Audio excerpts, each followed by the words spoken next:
Hi everyone, welcome back to my channel. So I felt in the mood today to talk a little bit about placement and what a psychology student placement is actually like, how it works, what to expect, all of that good stuff. So let's get into it. Okay, so student psychology placements. Where do I even begin? So technically you do 3 placements, and across the 3 placements, the goal is to get 400 hours of direct client contact. So that's anything like, an actual session with the client, to calling the client on the phone, or talking to maybe their relatives, or if it's a child, talking to the parents. So that's the first goal of placement. The second goal is to get supervision hours. So you'll probably meet with a supervisor at least 1 hour every week or every fortnight, and you'll definitely accumulate the required supervisor hours over the 3 placements.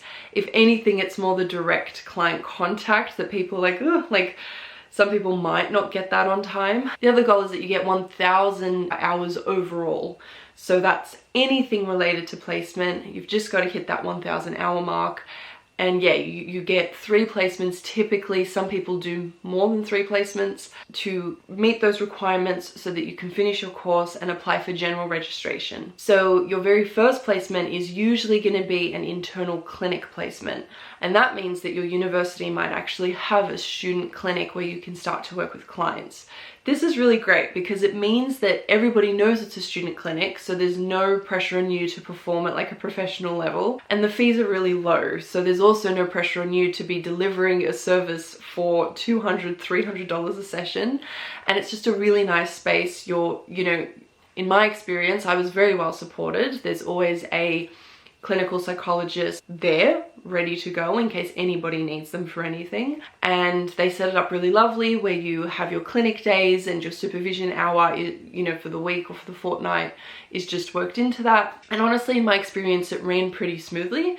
If anything, I kind of regret not taking up an extra day at the student clinic, pushing myself, being a little bit more confident and getting a few more hours under my belt. In my cohort, people varied in terms of how many hours they collected from the student clinic. Most of us, I believe, did 2 days a week, and then I think there was room to take on a 3rd or a 4th day if you really needed it. But usually you're doing the internal clinic 2 days a week, and then you'll have a full day of classes, and then you've also still got assignments. So, just finding that balance is also going to be really important for you, not just as a student, but as a provisional psychologist. So that's usually your first internal placement. So at my university, we stayed in the internal clinic for a year, but I think this varies depending on the university. I think in the second year, so this year, I had dropped down to 1 day a week at the internal clinic, and I had already started my first external placement.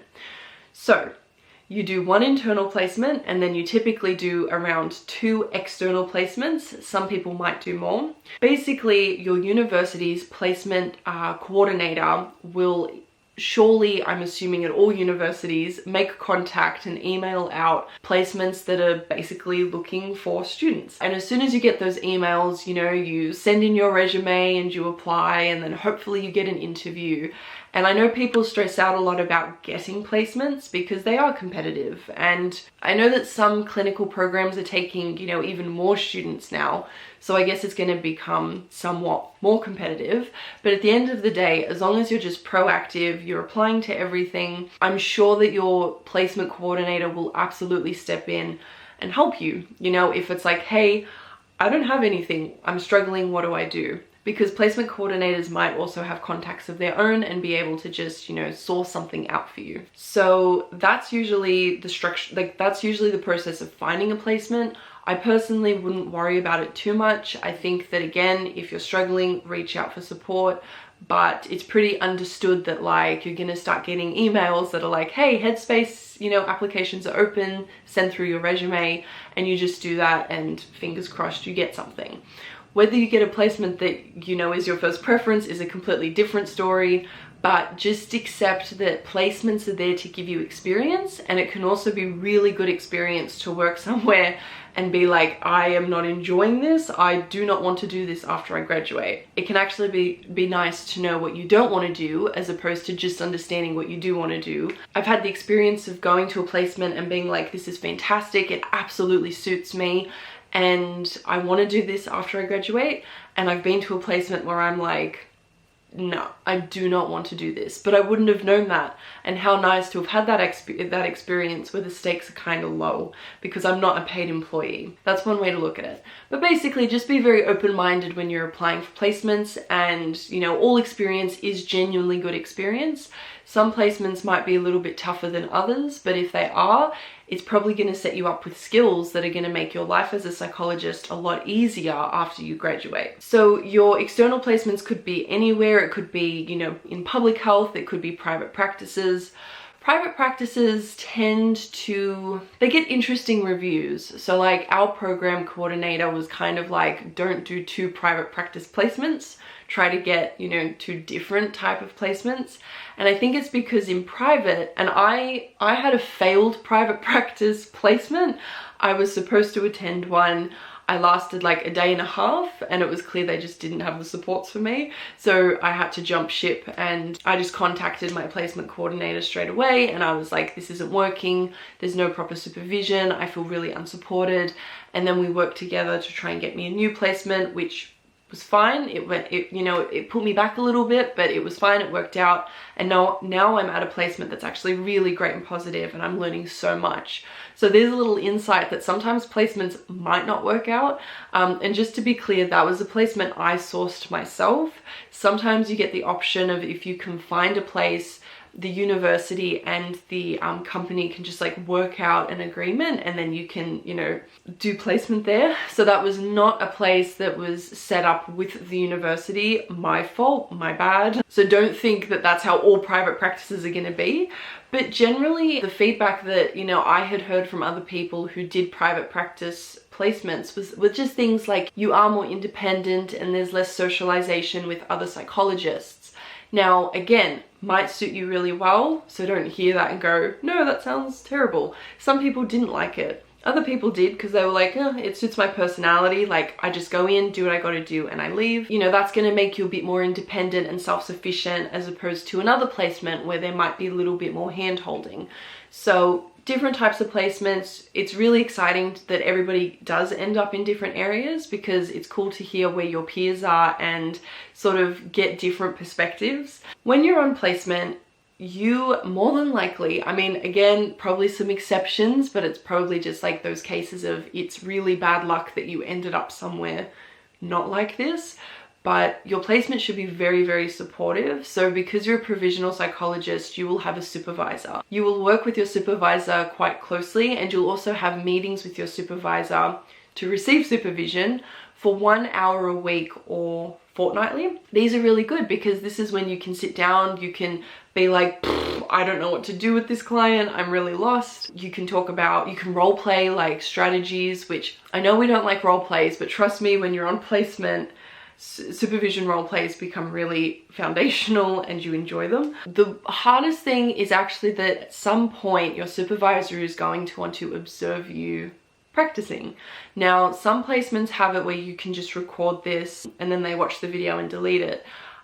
Other places, which I have copped twice, sit in on the actual session. That is nerve-wracking, I'm not gonna lie. For me, it is incredibly, like, when I hear the sentence, like, we need to do observations, my anxiety goes through the roof. If you feel that way, you're absolutely not alone. A lot of my peers feel that way too. It's a very dreaded aspect of placement, but to be honest with you, you do get through it somehow, and maybe it's just the whole like wanting it to be done and just wanting to, you know, move past being provisional.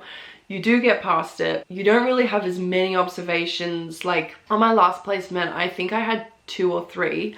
On the current placement, I've only had 1, and I'm crossing over halfway, and we're gonna probably do another 2. My supervisor also doesn't sit in for the full session. They have a rule of just doing half sessions. So it's like, okay, I can do this. I can do 30 minutes of being watched. And hopefully you have a good relationship with your supervisor and they actually talk to you about like, you know, is there a session that you want me to sit in on? Because maybe there is a client, and having your supervisor sit in is really beneficial because they can help you formulate what to do with the client. So I'm still trying to train myself to not view supervision as being assessed, but rather having another resource in the room with me to actually help me do my job in an even better way. So the other thing with placement is that how it's broken down is that you do your placement for about 5 months. By the way, psychology placements, when I'm making this video, are completely unpaid. No comment there. Yeah, so you do your placement for about 5 months. You might work there 2 to 3 days a week, and then when classes start to wrap up, you might take on 4 days a week just to, you know, kind of get those hours in. But basically you start at placement, you write, you know, placement goals and all that sort of beginner paperwork. But then you have a mid-placement review and an end of placement review. When you book these in, basically your supervisor is going to rank you from 0 to 4 on like key competencies that all psychologists should have. So not just provisionals, but all psychologists. Okay, it might sound scary at the moment, but you also do this for your internal placement, which is nice because it's a nice introduction to the grading system and doing placement reviews with your supervisor and just seeing how things are marked. But it's so nice, like it's so cool to count down to that. I'm about to have my mid-placement review for my final placement, so it's really exciting to be like, once that is ticked off and done, I am on the home road. Like I'm on the home road to the final end of placement review. So that is very exciting. And it feels good. It feels good to get your paperwork and then everyone signs it and you upload it and you're like ticking it off and it's done. Placements are great because the stakes are really low. You're allowed to make mistakes. You can make mistakes. You know, it's your time to sort of play around with strategies and how you provide psychotherapies. And you know, you get to meet so many awesome clients that are very hopefully diverse and different, and the further you get into placement, the easier it gets. I personally feel really lucky. I've had amazing placements. I've enjoyed all of them like so much, and I've been lucky that I have gelled so well with all of my supervisors. Communication has always been really easy. I feel like we've always shared the same goals. I feel like they've had the right amount of like guiding me, but also giving me independence and autonomy. So, you know, I've heard a few like horror stories, but you never know. Like if something's crap as well, at the end of the day, it's just placement in terms of it will end at some point. You're not locked in at that place. So kind of see if you can make things work. And if you can't, again, ethics, who do you talk to? You know, seek supports from someone else. I feel like there should always be someone else there to help you. You shouldn't feel alone and like you're stranded on an island because you are a student. And when you're a placement student, your supervisor is actually responsible for all of, you know, your work. And if any legal things come up with clients, it's your supervisor who actually helps you through all that. Definitely feel nervous because that's completely normal and you care and it's all new territory. So I know placement might seem like a really big, scary unknown and very confusing. I know I felt that way. I was like, how do I work all this out? How do I get all these placements? It's really cool because at some point you'll be on placement and, you know, you might be in a group meeting with all of your colleagues and you're sitting there thinking, how did I get here? Like, it's just such a strange change of pace from being a uni student who sits in a classroom a lot. For those of you who are about to embark on it, challenges will definitely come up. Weeks where you're like, what am I doing? What is going on? Definitely will come up. Let yourself feel those things. I wouldn't be pushing that stuff away, but just remind yourself that it will probably pass. Like anything in life, you're gonna have really good weeks and you're gonna have really bad weeks. I uploaded a video that was about when things don't go according to plan. And in this video, I talk about my placement that failed and then I had to find a different placement and I lost a bit of time, and because of this I'm not actually graduating this year. To me as a student, that's like worst case scenario of, you know, it would have been really lovely to have finished up by Christmas time and to have celebrated and started the new year fresh. It still feels very weird to me that in January I'm still going to be a placement student and going to placement, because I'm probably not going to finish placement until February. But I'm also only doing 2 days a week. And what's kind of nice about that is, yes, I'm a placement student, but university is done. I don't have any assignments. And now I get a few days off a week to just unwind and to chill and to do some professional development and to get back into reading like psychology manuals and learning for me, not for an assignment, not for a grade, but because I'm interested in psychology. And you kind of lose touch with that when you're, you know, competing for grades and just the academic system. So what's been nice about that is the trade-off, where it's like, yes, I finished late, but I'm also semi on holidays. So I pop into placement 2 days a week, do what I have to do, and it just feels like less pressure. And I also think a lot less about the fact that it's unpaid, because it doesn't feel like a full-time job. So I think if I was going into placement 3-4 days a week, for me, I probably would get drained very quickly. So what I'm trying to say with that story is that even if things go wrong, you will always find a way to make it work for you. And there's always just a different way to look at things, and there's always advantages. Everything has advantages and cons. So at the moment, yeah, it's a bit strange for me because I'm not finishing until February. And that's when I start to get a little bit stressed out, because I'm like, oh, another week, oh, another week. But then I get there and I really enjoy it, and the weeks are actually flying. Like, it's almost Christmas. I have a few key milestones happening in January, so it's like, just get to January and then you're so close to finishing for real. So everything's gonna happen in good timing, but just please know that the journey is not smooth and easy for other people. We all have our own setbacks and things that come up, and it does result in some bad weeks where mentally you're stressed out and you're anxious, or you're feeling a bit frustrated. You know, I've had a few days where I feel a little bit angry, and I think it's because I thought I would be graduating on time, but I'm not. But you just, you know, you process those emotions and you work through them. So if any of you have questions about the placement process, if I can answer them, I absolutely will. Please leave your questions down below. And if you have your own placement experiences that you feel are worthy sharing, please do, because there's always someone else who's going to get something from what you have experienced. And it's really lovely to have that little community, because I feel like there's just not a lot of information shared about student experiences through the journey to become a psychologist.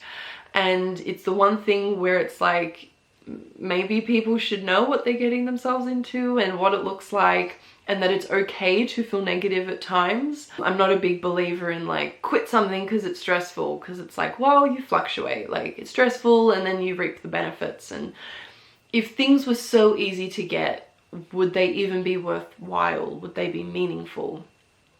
That's getting philosophical. But anyway, I will see you guys in the next video. Take care. Bye.